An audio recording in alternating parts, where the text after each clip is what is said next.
Okay, so to start, what we're going to do is going to go to fatcow.com, up to the control panel at the very top, and click on the control panel to open up our editor. We're going to type in our password, our user ID and password, which I will give you, and then log in. And then once we log in, we're going to select the Weebly drag and drop device to help us out. So we're going to go down and we're going to pick Weebly and click on that. So this is going to open to a screen, and we're going to go up to our, first we're going to get rid of the ad and remove the ad that might pipe up. And we're going to go to where it says edit our website, the orange button. And this is going to take us to our website. And it's going to default to our home page or to the last page that somebody edited on.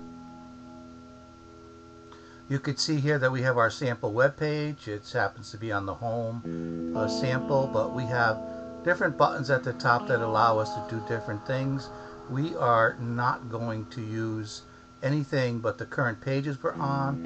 These are layouts that I'm pointing to right now. These layouts will stay the same, having been made. We're going to actually go to the pages by name. We'll select the page we want to work on, whichever is your page, and we'll hit the Save and Test button at the bottom.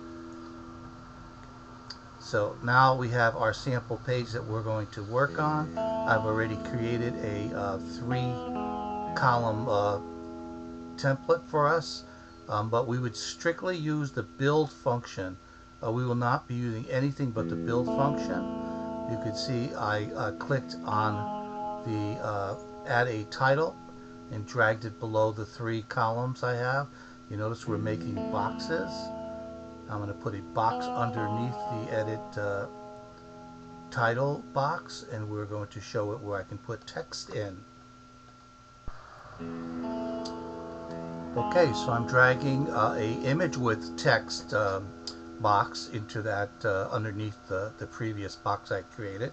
And as you can see, when I first do that, I have a image, and then on the side next to it I also have a place where I can type text. Okay. I want to add columns. I can drag a multiple column icon underneath, and the default is 2 columns, so I could select 3, which we had toyed with for our website. And now I have 3 separate columns which I can add independently any of the functions. So again, in the first column below the line, I am going to put a image and text article,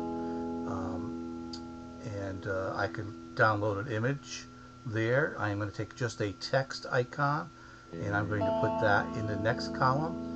So now I can load just a text article with no image, and finally I'm just going to put an image by itself, just to show you that you can mix and match these things inside different areas. Okay, now if I want to upload an image, I just click on the upload image picture, and then I would upload the photo from my computer. I would select it and then go and search for the photo.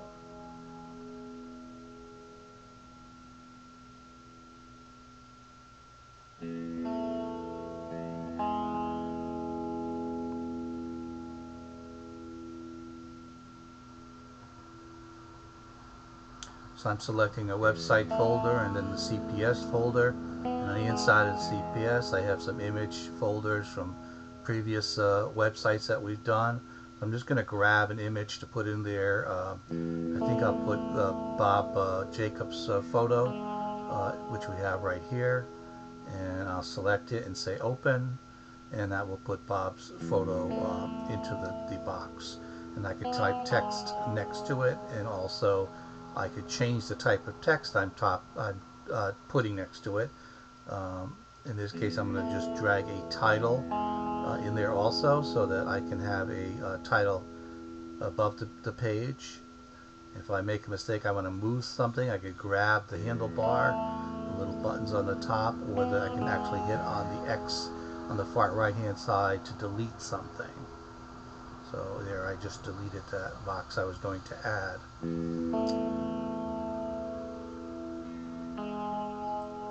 So I could type information here, and again I can control using the black tool bar that only appears when I'm working in that box. So I select Bob Jacobs' name, and I could hit the plus sign. I could change the color of it. I can make it bold. If I hit the plus sign, that's going to make it larger. From this point, I could copy and paste material in, or just plain type it. I'm going to click here, and I could type something, or I can copy and paste. In this case, it's an article from a previous web page, which needs to be formatted a little bit. I pasted it in with the Control C to copy and the Control V to paste. I'm going to highlight area I want to format. Let's say I wanted to add bullet points to this. I just added bullet points to it. Or if I wanted to center it or right or left justify it, I can do that. That's a center. I can move it to the right or to the left. Sometimes it carries over some bad formatting like double spacing, which I could just manually delete, in which case I could fill the article. I should have copied this information from Word. I can change the color of the text by selecting the color. The little chain link, which I'm not pointing to, could create a hyperlink to something. So let's look down below in one of the 3 column boxes I made. It works the same way. I can drag an image into that box and then add some text next to it. I'm going to grab a picture of the executive board here. Okay, and open.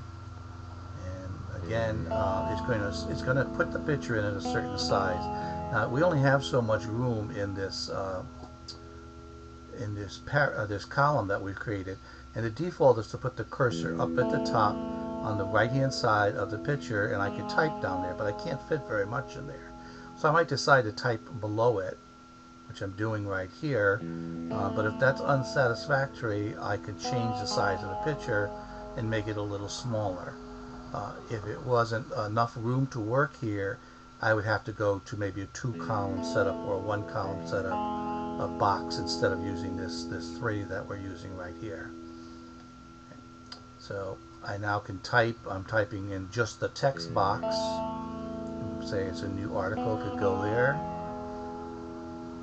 I put just the text box in that spot, and depending on what I have is what the shape of the box is going to take. So I just say plain text. Okay, and then the final column, the 3rd column, is where we did just a plain image. So plain text goes there, and this is an image with no text associated, just an image by itself, to show you that you need to attach one with text if you want the text to come with the image. Again, I'm picking some photo from our previous experience. It could be our holiday meeting, a picture of Pat. And then here's Pat. You notice the picture is fairly large, so I can make the picture smaller or bigger. You notice that little blue box that it says edit the image appears when I'm working with the image. So I could do other things with this image, one of which is make the image itself a link to a page. I could write justify or left justify the image. I can add a caption to the image, or I could create a link either to another one of our pages or to a website. So if I was going to another one of our pages, I could just do that. There's our 3 pages.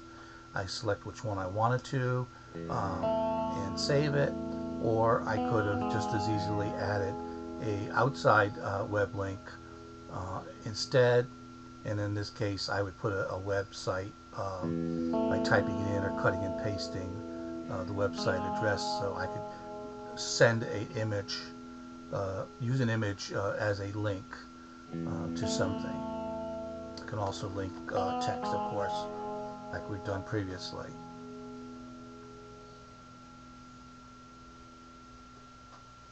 The last thing I didn't do, there's headers or footers. We can decide if we wanted to add them to every page. I'm deleting the using Fat Cow Word footer there. We could page number or put dates on into the footers. The last thing we would do is we would hit the publish button up in the right hand corner, and that's going to publish the whole website. So it would publish the changes you made, but also the changes on other pages if they were made and not published. So you want to be very careful to be sure you have it exactly the way you want it before you hit the publish button.